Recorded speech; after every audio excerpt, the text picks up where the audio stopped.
4 and now fall to 3-4 on the season. Well, I don't. You got to play a complete game. You got to be a pro. I just recently got a root canal. And watching the Saints in the first half against the Texans and the first half against the Jaguars, I think I'd rather have a root canal every week than watch the first half. What occurred against the Texans and what occurred against the Jaguars. I mean, I know the Prince. The Prince is, he's one of the best young quarterbacks. He gets recognized around the NFL, that being Trevor Lawrence. Man, I'd hate to see if his knee wasn't hurt. I don't know. He didn't look hurt to me. He's scrambling around. He had 8 carries, 59 yards, 7.5-yard average. I haven't seen this too much, and I like our defense. Do you know we had 0 sacks, 0 quarterback hurries? How? Exactly. You would think they were banged up on the offensive line like we were. And then I look at them. They had 7 quarterback hurries, and, they had a sack. We had a couple of tackles for loss, and then they had a couple of tackles for loss. I think Carl Grannis and Malcolm Roach each had a tackle for loss. I'm kind of discouraged. It just goes to show you where the programs are at right now. I still view Jacksonville as an expansion team. Oh, Bobby, them days are over because it's been well into the 21st century now that they're no longer an expansion team. But I would say, to say the least, we've had their number. We had won 4 in a row. We had won the last 4 matchups against them. And they had never won in the Dome before. Right. They were over. We were 3-0 in the Dome. Now we're 3-1. We were 5-2. Now we're 5-3. But it goes to show you where you're at now. And if you're a Jaguar fan, you got to be ecstatic because, regular season games, ultimately you want to get to the Super Bowl, but they've won 10 of their last 12 regular season games. So I would say with Coach Peterson and Trevor Lawrence, they trending in the right direction where the Saints look like at times, especially in the first half, like we're an expansion team. We're definitely an expansion team in the red zone. I mean, the way the red zone has officially become, until proven differently, you could say the stink zone or dead zone. It's like rotting flesh. It's like it makes you want to throw up. I mean, come on, we 9 of 24 in the dead zone. When you think about that, we were ranked 27th. So we're at the bottom of the league. You got to be able to score touchdowns. So it is the stink zone, dead zone, however you want to describe it. I don't know. Usually you have to convert on third down to win the time of possession. I'm like, how did we have the ball more than 12 minutes and we sucked on third down? It was terrible. We were 3 of 18, 17%. And even as bad as our defense played, I thought the first half, we always tend to bounce back. Well, what, is Dennis Allen chewing them out at halftime? Or are we making great halftime adjustments? How about we make great adjustments before the game starts? How about we don't get out-coached on a fake punt? Oh, you think that happened by accident? The Jaguars saw something, and yet in midfield, you got to be aware of that. Watch for the fake punt. And that guy was freaking wide open. Now, what I look at, and I watch all the games, and I always pride ourselves in our secondary. But to me, more than any other team this season, man, they were high school open a number of times. I'm talking about 4 to 5 yards open. And Kirk, I mean, that touchdown he scored, boy, speed kills. You think you have the angle, but not so fast. So that was very disheartening. Now, like I said, we were struggling in the dead zone. Only going 3 for 18. You have mismatches and all that. Is Jimmy Graham not on the team anymore? You might as well, okay, Jimmy, just retire, or we can have a ceremony for you before the game, and then you wave to the crowd or whatever. We're not going to utilize him. We're not going to utilize him in the red zone. Mismatch. Okay, Jimmy Graham's a giant compared to some of these DBs that are 5'9", 5'10". So you don't think he knows how to score in the red zone? I mean, he's not that old. He's not in the old folks' home. I mean, you would think you'd want to utilize Jimmy Graham in the red zone, considering how we're struggling. The difference was in this game. It was the dead zone, the red zone. I keep saying dead zone. It was the red zone. Feels like the dead zone. Yeah. Well, you know what? You got to be opportunistic. They were 2 for 2, 100%. Now, you don't have to be 100%, but you got to be hovering around 50. We are right now, I want to say we low 30s. So that's not getting it done. You are not going to win, and that's the difference. We 2 of 5 in the red zone, and they're 2 for 2. And this is puzzling, too. That's why you can't look at, oh, man, look all the yards we're putting up. Man, sometimes, when you're way behind, you can say you can get garbage yards and pad the stats. But we're fighting back. I mean, I've given up. We have back-to-back 400 total yards. Think how empty those yards are. We're still not able to run the ball like a lot. I would like us to be able to run the ball more like the Jags did. They averaged 4.5 yards a carry. We averaged 3.5. We had 31 attempts. They had 26. And look, number of plays. I always say you want to have about 65 plays. We had 87.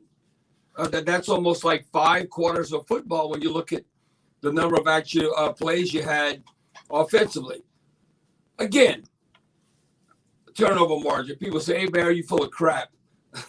You keep saying we win the turnover margin, we're going to win. Well, I don't know. I just go by history in the 80-some%. We were +1 for the game. We +3 for the season. And we have a losing record. What? But, again, now it seems like if we would do this, we wouldn't win. But the Jaguars did this, and it was the outcome of the game. They had a pick 6. Oh, when we lost by a touchdown, right? Oh, pick 6, touchdown. We end up losing 31-24. Now, look at Steve. This was probably at halftime. I told you this. I said, well, this is like Mike Ditka days. This is going back to almost a quarter of a century, over 2 decades.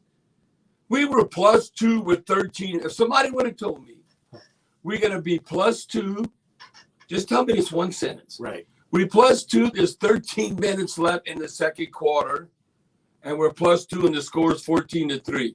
I say, damn good, man. We're winning 14-3. No. That's the other team that's up 14-3. How?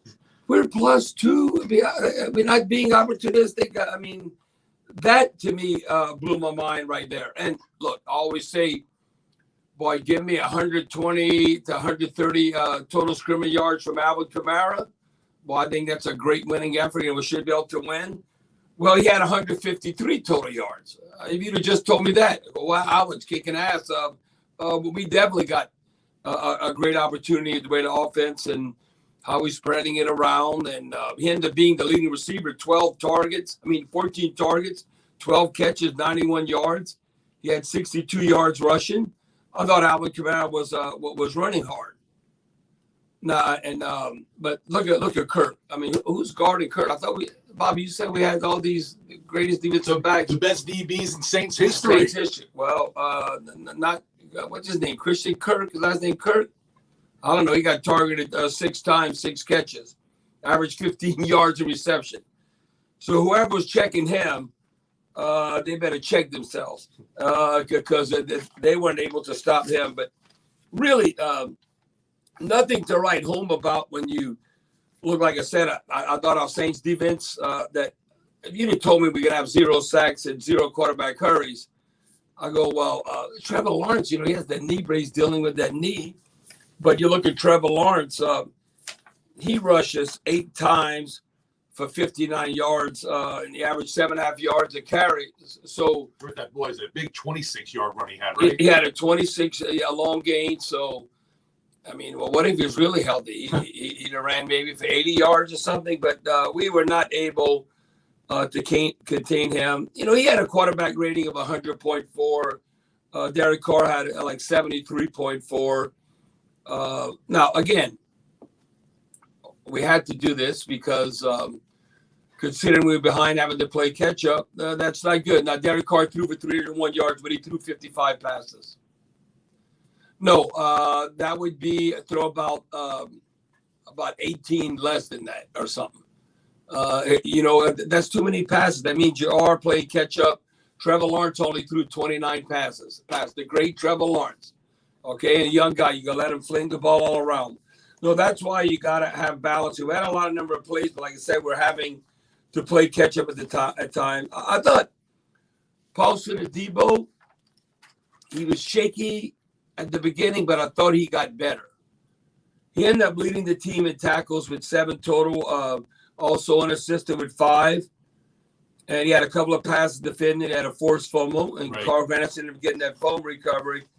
But nothing to write home about when I look at the defense, considering, you look at scoring defense, and they were 2 for 2 in the red zone.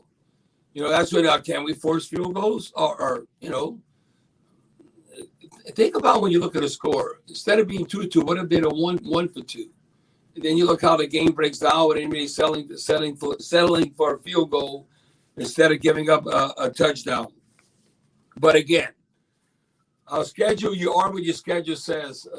We're a losing team right now. I'm not saying we're losers, but we're a losing team.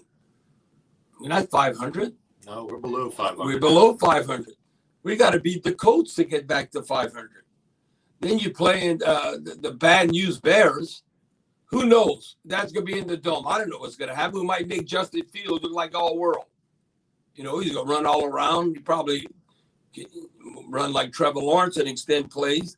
Then you got to go at Minnesota, the Vikings, and they're having a down year, but they'll do that skull chant, and who knows? We might freak out and get overwhelmed by that. So it's a mini bye right now. How are we going to address this? How are we going to bounce back? Then NFC South's wide open. Listen, okay, it's not like, must win. It's a must win because our division is so sorry. Tampa Bay ain't going anywhere. The Falcons aren't going anywhere. Carolina can't even win a game. Think the Saints are going to? Somebody has to win the NFC South. Like last year, look at Tampa Bay. Then they have a losing record on the NFC South. We might have back-to-back NFC South winners with a losing record. You might, I went 8-9. I won the division. I get to host a home game. The fans were there. And want to cheer. We heard a lot of boos too. And boos from the first quarter. Right. Because we were playing like hot garbage, like we did the first half against the Texans. Please, when we play the Colts on October 29th, please get off to a great start. Please don't, we're going at halftime and have to bitch how sorry the team's played. How about we get going from the get-go? Because you practice all week and you have a game plan, and then do it in the first half, and you make adjustments, and maybe you keep the pace on a positive level and play 4 quarters. I don't know what's going to happen. I think Who Dat Nation is very discouraged right now. Because all I know is the production business. You got to win, or it's not kumbaya. It's not, or changes have to be made. It can't be, okay, we all just get along. No, in the real world, we wish people would get along more. But on the football field, you got to produce. No, you could be a jerk. But if you win, you're going to have a job many a years. You can have double-digit NFL, a career. But if you're a nice guy and you don't produce, you're going to sell insurance, or you're going to do something else. You're not playing in the NFL. That's just the way it is. It's tough love. And I do agree with Dennis Allen somewhat. Our piecemeal offensive line, I think we did pretty good. I thought we were hanging, considering we didn't get whooped like I thought we might have as far as getting embarrassed. They only had 1 sack. Smoot had 1. Smoot, that name, I think that has to be that cat from Mississippi State. That name kind of. But look, I had thought that Derek Carr might get sacked 2 or 3 times because that's been kind of the pace. So that's an upside. Illinois, by the way. Illinois, okay. Not I must be thinking of a different Smoot. Wanted to correct you before the text line. No, yeah, but I remember some cat Smoot from Mississippi State. That might be his cousin. Who knows? But anyway, very discouraging loss. So close, but so far. Like, okay, we all love Foster Moreau. He's from New Orleans. But you got to catch the ball. You're a pro. You catch the ball. Especially tough after we know what he's been through. What he's been dealing with, without a doubt. And you saw the pain, obviously, from him on the sideline Oh, afterwards. it's very disheartening. No, and then you feel so bad. But hey, you got to make the play. Right. You got. I don't know if we're gonna win. We go in overtime, we might not win. You know how the game unfolds. You don't know, but you got to give yourself opportunities and make those plays to give yourself a chance. Want to hear from you, Hoodads, on the Open Heart Jewelers Talking text line. Line them up, 504-260-1870. We'll be back with more of the Ciroc Point right after this on the Community Coffee Saints Radio Network.